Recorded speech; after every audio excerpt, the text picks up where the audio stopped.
Hey, this is Tyler with Diesel Geek, and today we're going to be performing a timing service on this 2010 Jetta Sport Wagon. The procedure that we're covering is applicable to all 2009 through 2014 2-liter TDIs in the North American market, regardless of body style. First, we're going to cover the tools required, then we will move on to accessing the timing compartment.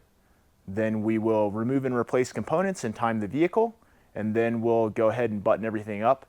Along the way, we're going to hone in on pro tips and methods and ultimately show all the important facets of the job in a very high level of detail to provide the DIY with a lot of confidence going into it. We're going to be shooting the video on this full rise 2-post lift. You don't need a full rise 2-post lift, of course, to do this job. However, you will need a good jack and stands, as you'll need to get the front wheels off the ground about 8 inches, but we're using the lift because it makes filming a lot easier.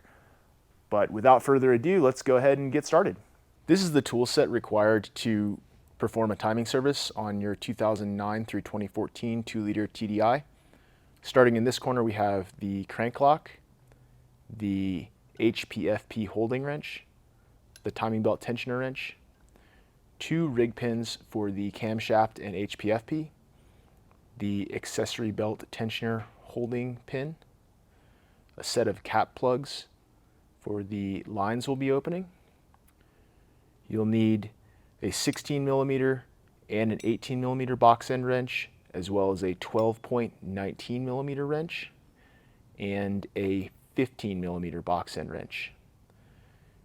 You'll need a small pry bar, an inspection mirror, the following sockets: 17mm, 16mm, 13mm, and 10mm. The following specialty drivers: T25 Torx, T30 Torx, T45 Torx for Jetta sedan and Passat only, and the M10 triple square driver. You'll need ratchets to turn those sockets with, and you'll need torque wrenches to cover the range between 6 foot-pounds and 89 foot-pounds. Hose clamp pliers are necessary. Hose pliers are necessary. A large pair of slip joint pliers, a flashlight, and if you have a power ratchet and a small impact driver, that certainly speeds things up, but it's not entirely necessary. And of course, safety glasses and gloves. All right, now that we've covered the tools required, we've got the hood up and some lights. We'll get rolling. First, we'll remove the engine cover. That just pulls up on each corner off of a grommet. Next, we'll disconnect this electrical connector. So we're going to reach in from behind with this 90-degree pick to release this connector. And the reason we're going to do that is the way this connector works is this tab engages with this catch, but this orange gasket in here is trying to push the connector off. So if you've got good access, what you do is you push in on the connector like you're seating it farther, then you lift the tab with your thumb or forefinger, and then you slide it off. But as I demonstrated earlier, if you don't have good access, you can reach in here from the back side and just lift that up. And there's a few of these connectors, like all the electrical connectors in your car are like this, so this will come in handy later on down the road.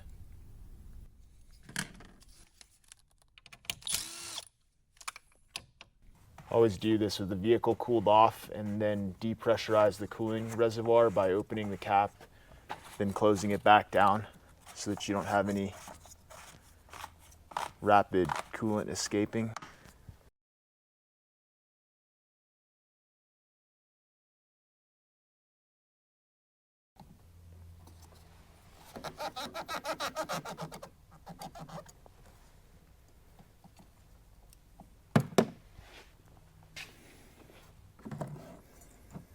Using some cap plugs is a good idea to keep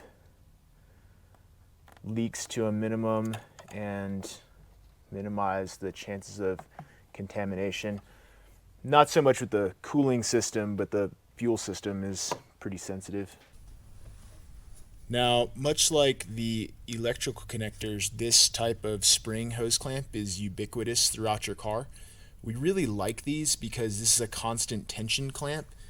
So as the hose gets heat cycled and crushes down underneath the clamp tightens down further and prevents leaks from developing. Some people don't like them though because they can be a little bit difficult to work with, although if you know how, then they're not so bad. So this is our second pro tip here. Basically, you want to come in and compress the clamp, but only enough, only until it stops. If you keep going, then this circle turns into an oval, and it's going to make it harder to slide it back on the hose. You can get away with slip joint pliers with these, but if you have a nice hose clamp plier that engages these ears well, then you'll have more control over the clamp. And these little ones aren't too bad if they get loose and go flying, but the big ones can get you. So now that the clamp's back, we'll work on getting the hose itself off.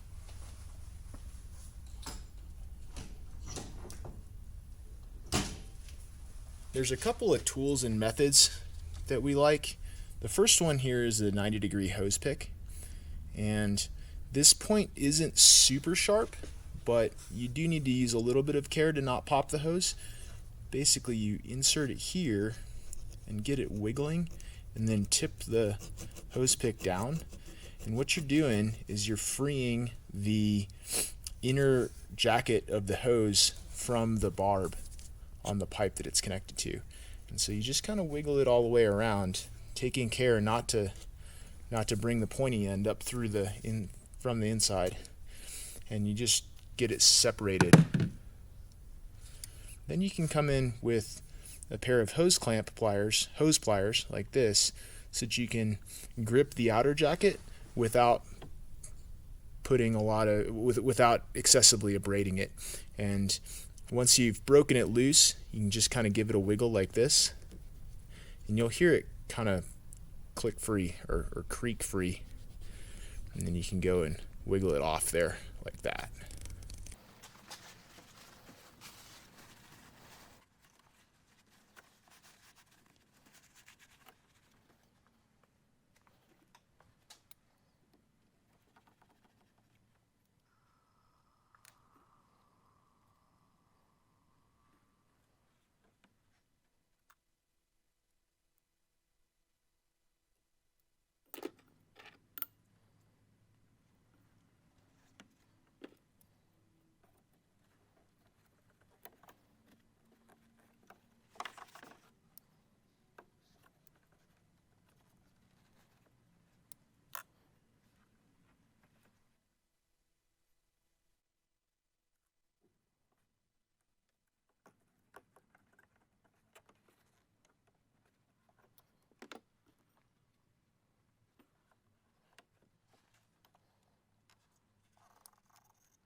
All right, there she is. There's the timing compartment. The next step is going to be to go underneath and access the crankshaft sprocket so that we can rotate this engine so that this crown-shaped feature here sits right up at 12 o'clock. That'll be really close to top dead center on cylinder number 1. Next, we'll remove the belly pan.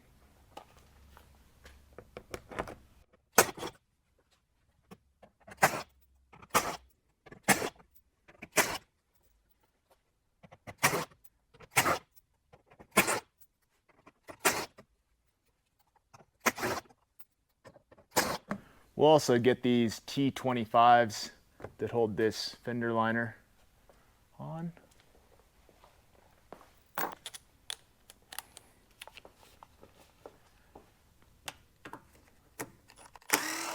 And the T30s in the back on the Mark 6 Jetta sedan and the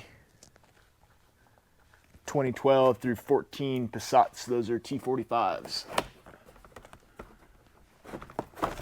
It's all basically the same. I like to take the oil pan diaper off. There's a couple of T30s in the back.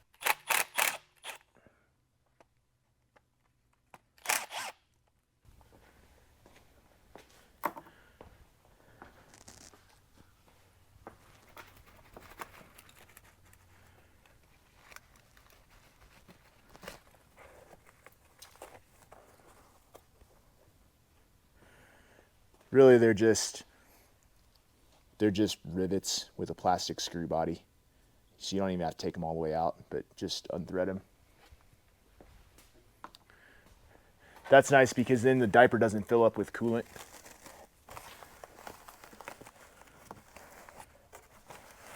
You can either take it all the way out of the car, or you can just flip it up between the intercooler pipe and the fan. That way when you take the water pump out, it doesn't leak coolant all over it. So now we're going to drop this thing back down and take off the right wheel and the right fender liner.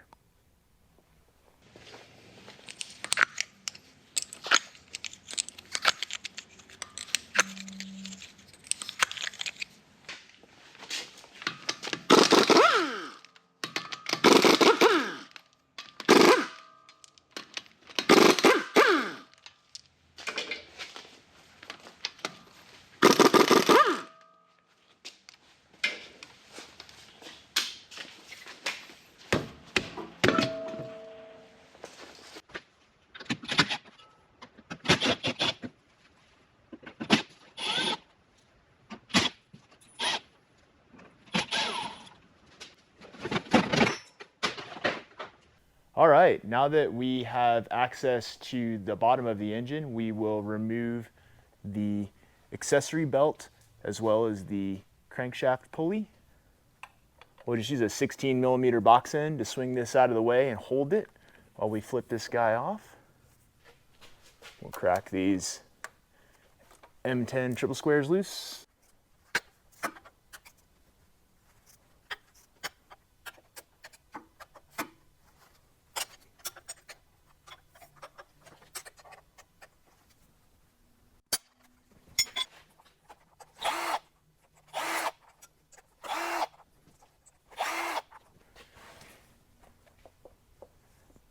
This doesn't want to wiggle free. A couple smacks with a dead blow hammer really helps encourage it. Now we'll remove the 5 bolts on the timing cover.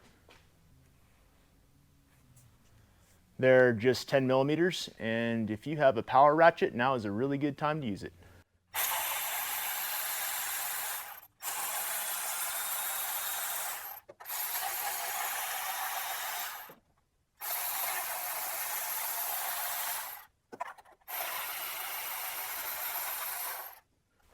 This is a 2-piece lower timing cover, but pro tip, it's easier to put it back together if you can manage to keep them both kind of stuck together. So there we have it. There's our timing belt access from the bottom end. At this point, we're going to roll this over such that this little nub right here ends up about right here. And that'll be top dead center.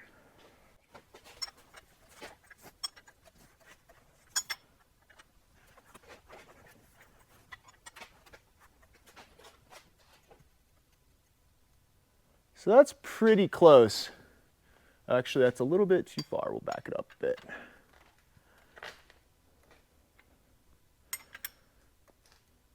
So that's pretty close. Basically, we want, if we draw a line through these two bolt holes, we want that line to be parallel with the seal mating surface down there.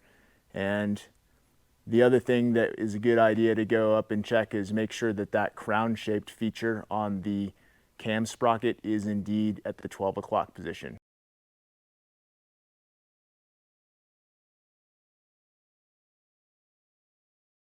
At this point, we will go ahead and install our crankshaft lock. The way this crank lock works is our little nub goes in this lower hole. It'll bolt to the sprocket here and here, and then when we're at TDC, we'll be able to slide this pin forward into this bore up here.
So now that we have our rig pin locking this HPFP at TDC, we'll break these 3 sprocket bolts loose. And we want to do this in one hand, like we're using shears, so that none of the torque goes into that locking pin.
Okay, so quick little addendum here.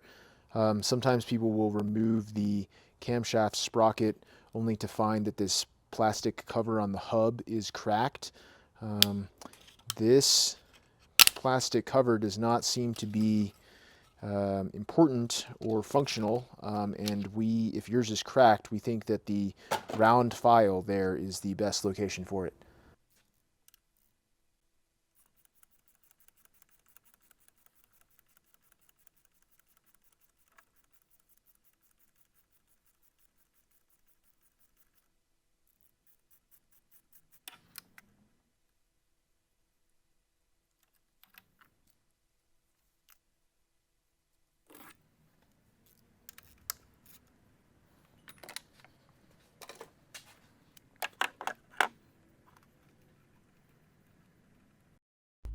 Okay, now that we have the belt and some of the rollers out of the way, we're going to go ahead and attack the tensioner. So now, because the nut's loose, we'll just be able to roll that on off of there.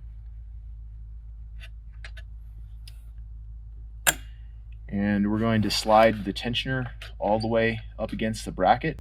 This is kind of the trickiest part of the job, but it saves a lot of time because you don't have to remove that bracket or the motor mount or any of that stuff or support the engine. So now we're going to reach in from behind with a pair of slip joint pliers, and we're going to grab the threads hard here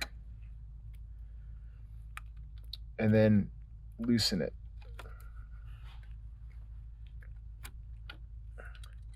And that was a pretty tight one, but you do have to grab it hard, and then it'll roll. So the next step, rather than take that out 1/8 of a turn at a time, is we're going to hold the tensioner up with our middle fingers while we spin the stud with our index fingers.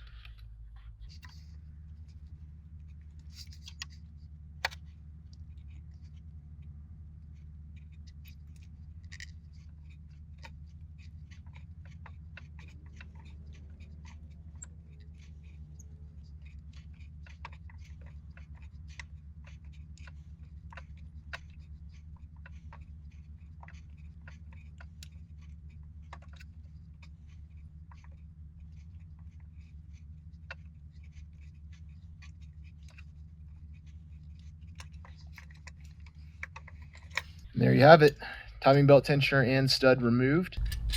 Okay, so now we're going to install the new tensioner. Now, because we grabbed the stud from behind the tensioner, the business end where the nut threads on is still in good shape. So this tensioner stud's still totally usable, but we're going to go ahead and use the new one that comes with the kit.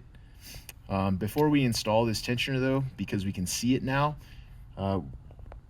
it's very important that this tang here lands in this keyway down here. If that doesn't happen, then things aren't gonna work right. So just like we took it out, we're going to drop our tensioner stud into the tensioner and hold it down here, and I'm gonna get that tensioner stud started into the head, and we'll support the tensioner with our middle fingers while we thread it in with our forefingers here. And once you have it at the right angle, usually it'll just spin. This one's fighting me a little.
This can be a little bit of a tedious operation, but it's, just remember, if you're struggling with this as much as I am,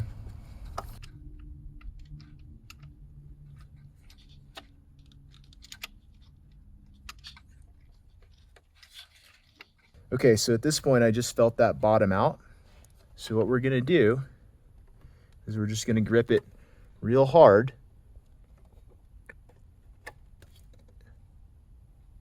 and give it a last little bit. And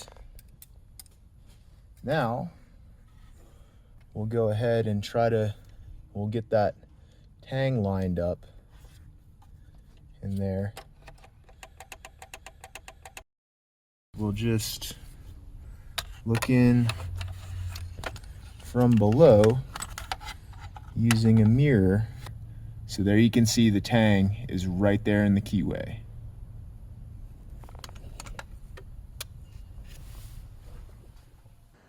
Okay, so now that we've got that tensioner situation taken care of, we'll move on to removing and replacing the water pump.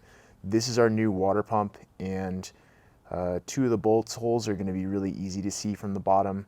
This upper one is going to be hidden behind the sprocket, but just 3 bolts and you know where they are.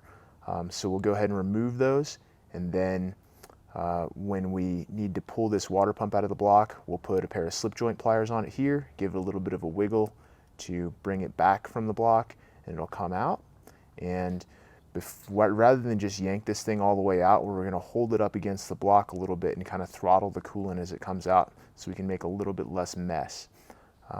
When we go to install this, we're going to grab some of that old coolant and just smear it around this O-ring here so that it doesn't catch the block on its way in and get pinched and have a leak that we have to go and deal with later. And the other trick that we'll use is we'll go ahead and put this in, but we won't try to force it. We'll just thread each of the 3 bolts in until the flange of the bolt is just barely touching. And so the pump will be held out by the O-ring, and then we'll put our hand just flat on the sprocket like that, and we'll give it one of these, and we'll just feel it drop in real solidly. And that's going to be hard to show. It's a feel thing.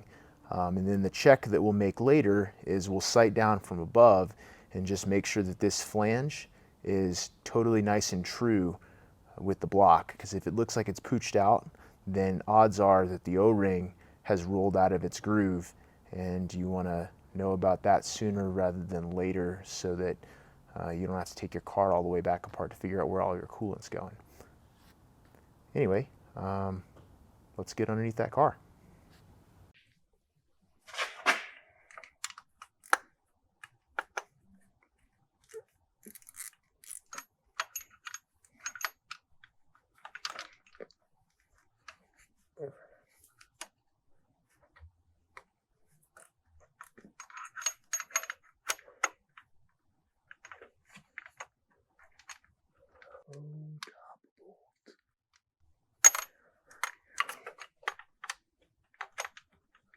There it is.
Go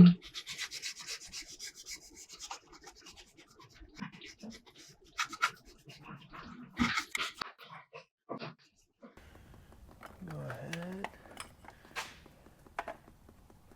get it in position.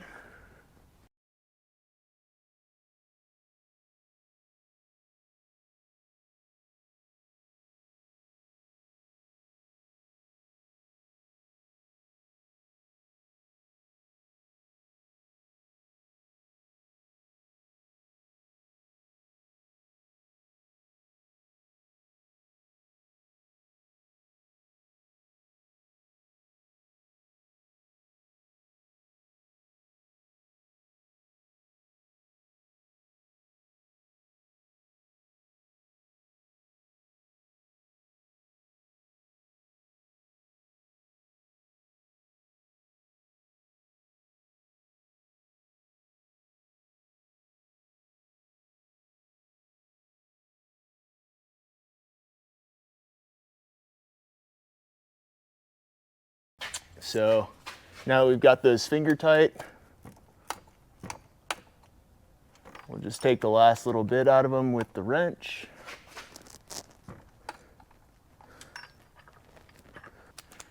Now we'll torque them, final torque to 11 foot-pounds. That's 1 foot-pounds.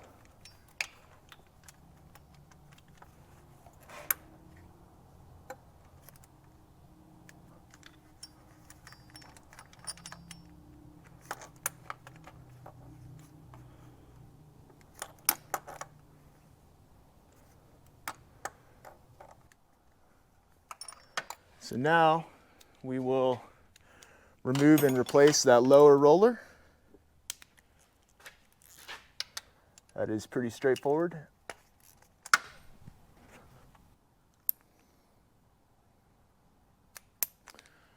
Torque spec for the lower roller nut is 15, that's 15 foot-pounds. All right, now let's go back up top and keep putting things together. All right, so now that we've got the water pump and lower roller in there, we can continue on up top. Plug that rail pressure sensor back in so we don't forget later. Install this big roller with the new bolt, that's important.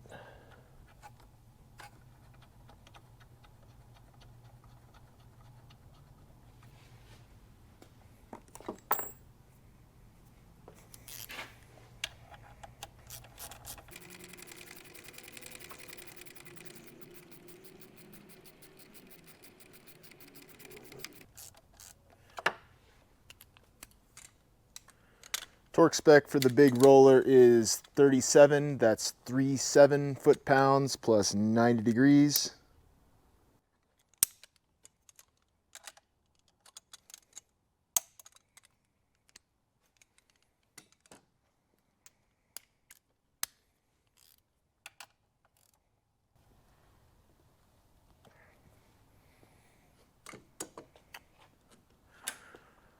Upper roller.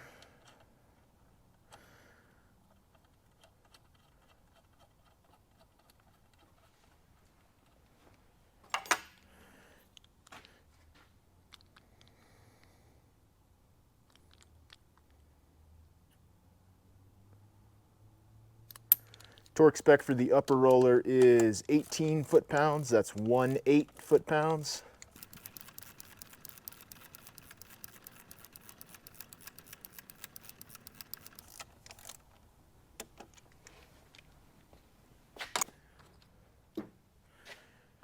At this point, we'll go ahead and put our new nut on the tensioner.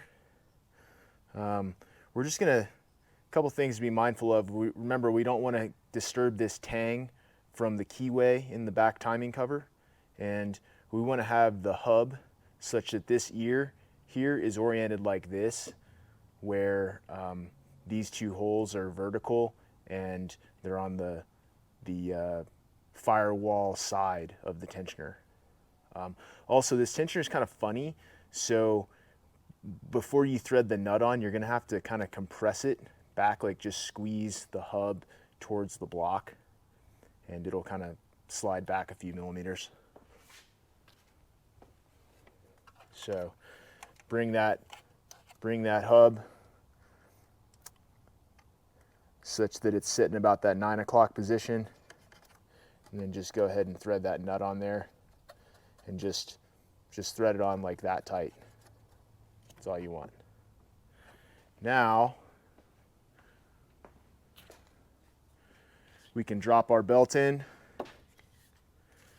We'll drop it down between the engine and the engine mount bracket. The first thing we're going to do is capture the crankshaft sprocket and mesh the teeth of the belt with the crankshaft sprocket. And then the back side of the belt, we'll just bring it up by the lower roller, and it'll just land in the channel of the tensioner there. And then on the front side of the belt, we'll go around the water pump, and we'll go around the big roller. And this part's a little tricky. We basically need to let this HPFP sprocket come pretty much all the way clockwise, and then we'll try to mesh the teeth of the belt as best we can and let that wrap that around there. And right now I'm pulling the belt towards the windshield just to hold some tension on it so it doesn't come flying off of there. And what we want is we want there to be some daylight between the bolt and this window here, because as we tension this belt, it's like we're going to be pulling this belt farther this way, and so we want to allow the sprocket to roll and give it some room to roll so that it doesn't bind this pin. So now that we've got this pretty much set up, we can grab our camshaft sprocket. And remember that crown shaped feature, remember that was right about 12 o'clock. And so what we want to do is we want to take this guy and mesh it with the teeth and square up the belt on the sprocket, and then we'll just put it on there. And if the belt seems like it's too short, make sure you check down underneath the crank sprocket to make sure that there's not an extra loop, and make sure that the teeth are meshed on all the way, because the belt's not too short. There's just probably an extra couple teeth that aren't meshed on sprockets. And so what we can do now is we can try to thread one of these bolts in and see. Remember when we took this apart, this bolt head was roughly centered in the window, but now it's not. So that tells me that I don't have this sprocket in the right spot. So what I'm going to do is I'm going to pop this sprocket off of here, and I'm going to turn the sprocket one tooth that way. But I'm going to try not to lose track of things with the belt. So we'll pop it off, and we'll just let it come out of the sprocket and just move over one tooth. And then we'll square it up again, and we're pushing it towards the windshield and wiggling it on there. And now I'm in the same spot. I did a bad job. Oh, that's the wrong way. That is never going to work. All right.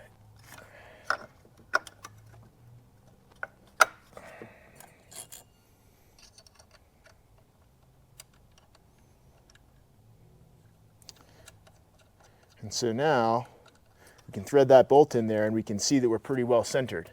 And if we did a good job putting this cam at TDC, then our rig pin will just drop right in like that. If it doesn't drop right in, we can take our 18 and we can just give this a little bit of a wiggle, and it's helpful if you're trying to make a fine adjustment here to hold on to the hood strut. Jetta sedan folks, you're out of luck there, but everybody with the Golf and the wagon has that nice hood strut. So with our rig pin back in, we can just thread these bolts in, and we want to let them touch and then back them off a quarter turn. So touch, back off a quarter turn.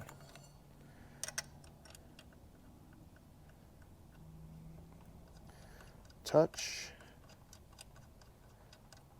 and then back off a quarter turn. Now the reason we have this super elaborate system where we've got these bolts and they're loose and the pins and the hubs are tight and the tensioner's not set, and the reason is that as we take up slack on the back side of this belt, then these two sprockets are going to rotate ever so slightly like that, but because they're loose on the actual shafts, then everything will be perfectly in time when you after this belt is tensioned, rather than if it was fixed, then everything would be out of time just a little bit as you took up the slack.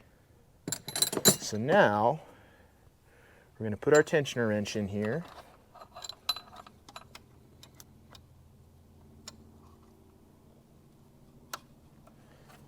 And we're just going to bring this tensioner clockwise. And so I tightened that nut too much, so this tensioner wrench is starting to get real tight and hard to turn, and we want to go in and loosen up that nut. If we try to just force it, then the odds of something breaking are high, which is forcing. It's really never the answer. This is kind of always a finesse game. So just loosen up that nut a little bit. Now you can see that. You can see that arrow that's rotating forward, and we're going to set it at the tight side of the window there. Oh, see, I'm going to come in here and tighten that nut just a little bit more, and when I have, we want that nut to be just tight enough that it doesn't roll back, and we're just going to snug this. Now the torque spec for this is 15 foot-pounds plus 45 degrees. We're just going to shoot for about 15. It's pretty much impossible to get a torque wrench in there, so you just kind of have to do it by feel.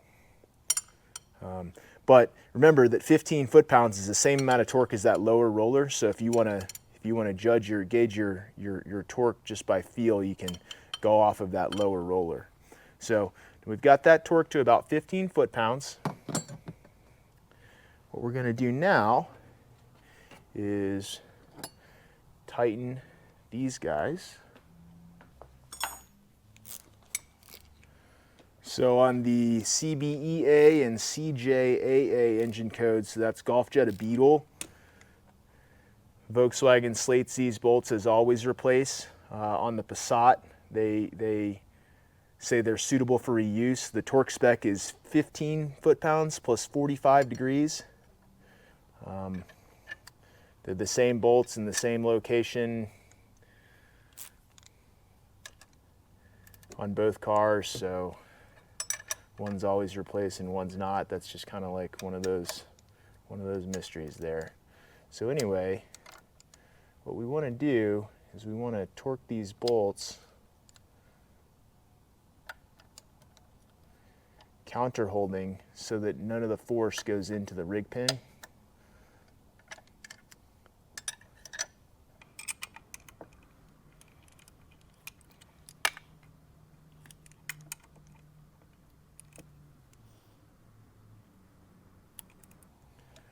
So you're just pulling the two wrenches together.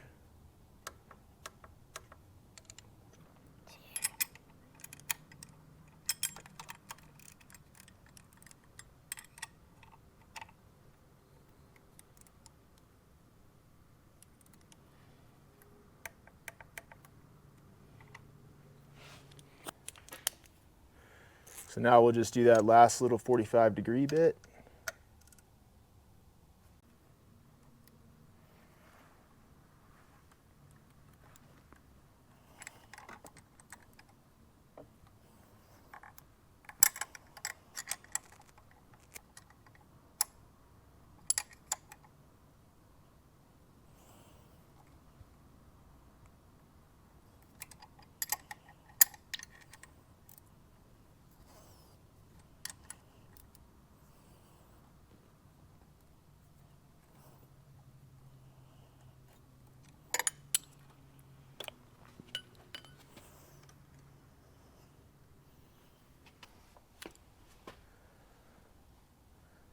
So on the CJAA engine code and CBEA engine code in the Golf Jetta Beetle, the HPFP sprocket bolts get torqued to 15, that's 15 foot-pounds plus 90 degrees.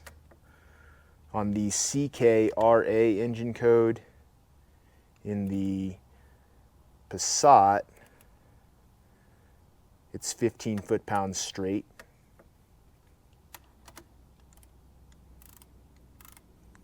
Again, we're using our HPFP holding wrench along with the torque wrench and squeezing the two tools together so that there's very little load. There's no load imparted on that rig pin. When you do that angle pass, you can just put a little mark there if you want. Makes it a little easier to see when you've gone that 90 degrees.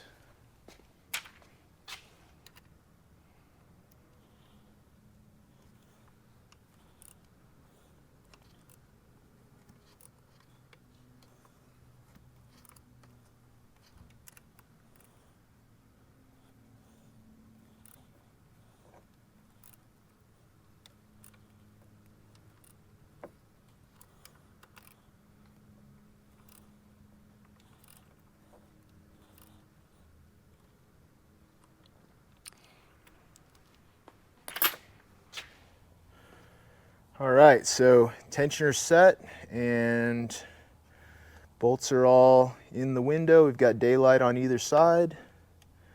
So we're gonna pull our rig pins out.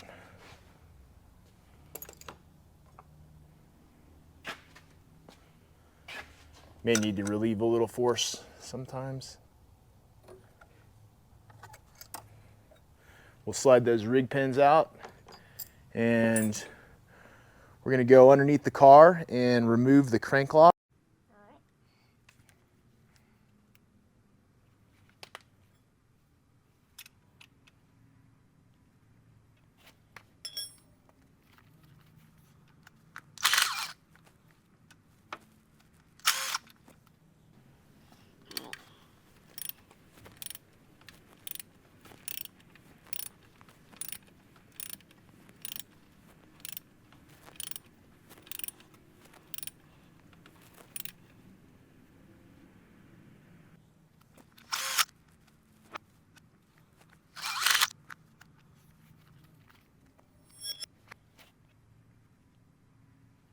Okay, now we've done our 2x roll and reinstalled our crank lock, and now we're going to check and make sure that we're still at TDC.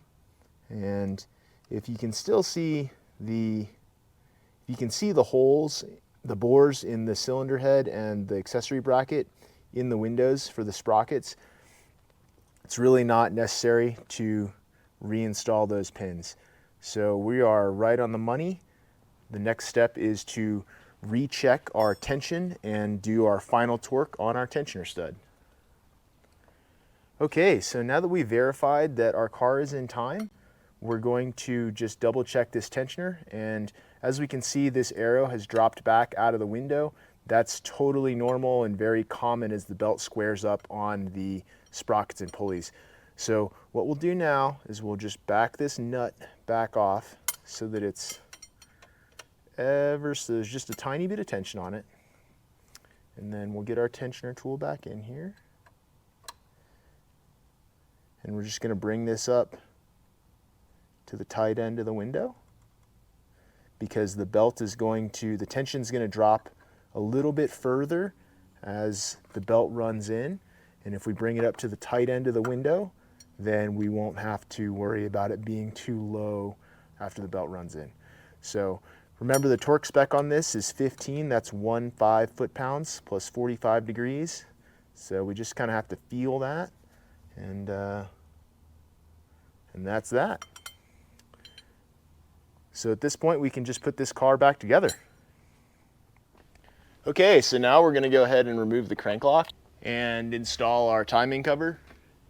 If you manage to keep the cover together, both pieces, you can just install them both, but more than likely they did separate. So just put the lower cover and the lower two bolts in first, and then the middle cover, it just kind of slides in and gets happy, and then all the bolts line up. So if you're having to force it, remember, this is a game of finesse rather than force.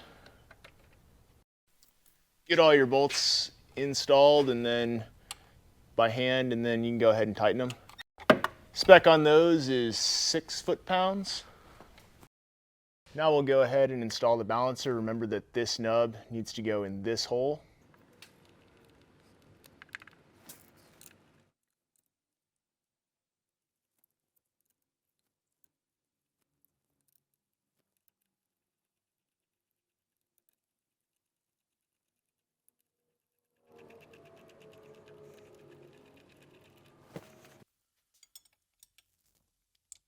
Torque spec is 7 foot-pounds plus 90 degrees.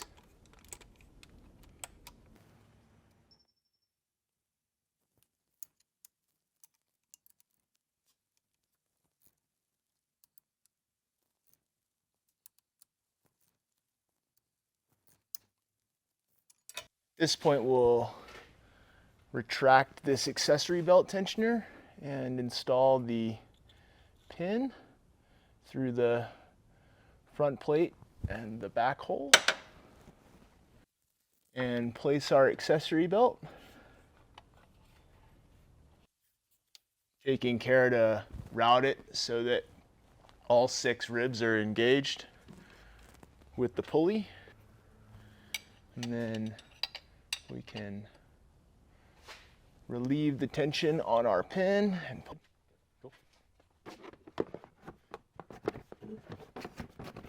go ahead and put that fender liner back in there.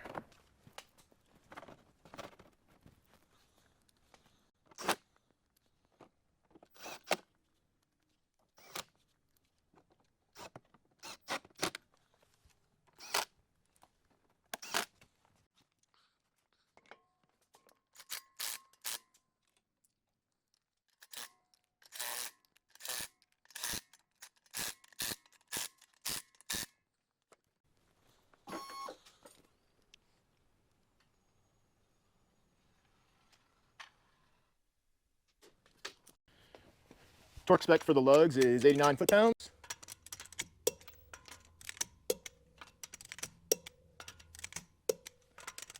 Make 2 passes.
Okay, some detail on this timing cover.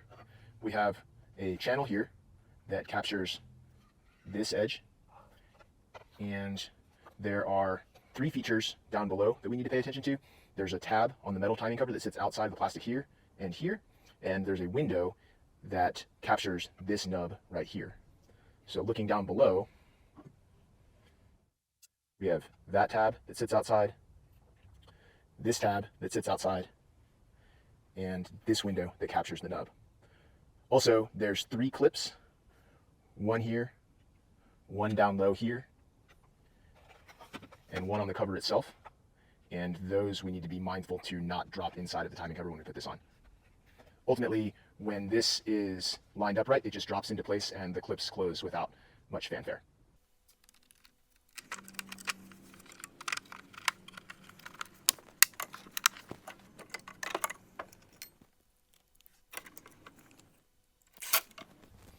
Torque spec for the fuel filter fasteners is 6 foot-pounds.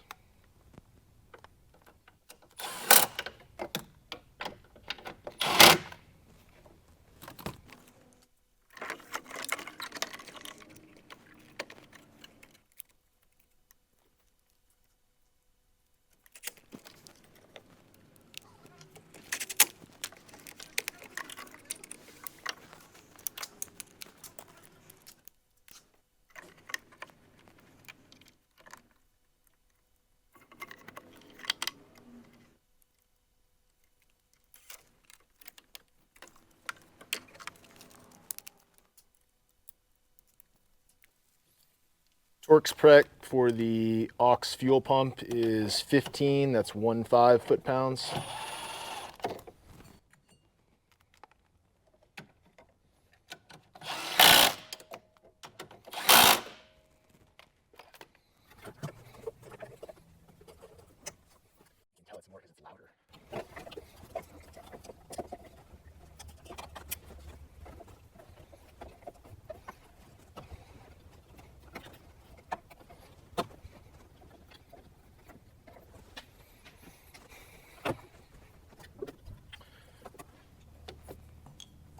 All these hoses are gonna flop back where they're supposed to go, but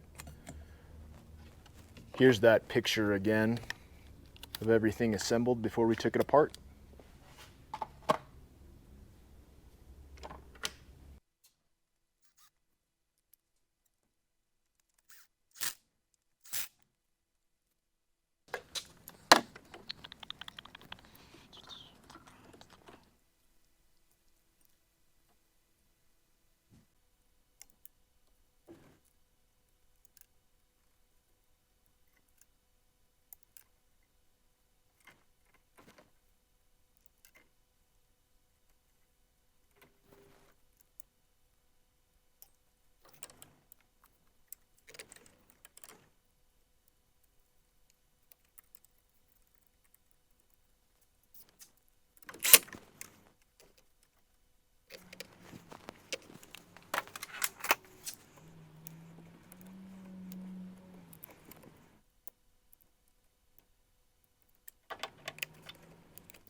Double check and make sure all the hose clamps are on and everything's plugged back in.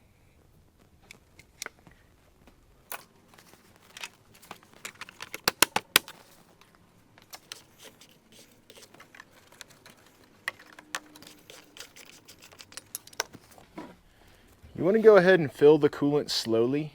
Fill it up about halfway and then let the level drop. And just keep filling it. Hold it about half full. We don't sell coolant, but if you search coolant on our website, we have some helpful tips about how to source it locally. Once the level stops dropping, just let it go ahead and let it sit there, maybe pick up your tools, but we'll come back and double check it later.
Thanks for watching.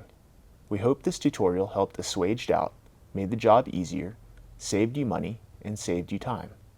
If you're stuck and need a hand, we're happy to assist. Email us, sales@dieselgeek.com.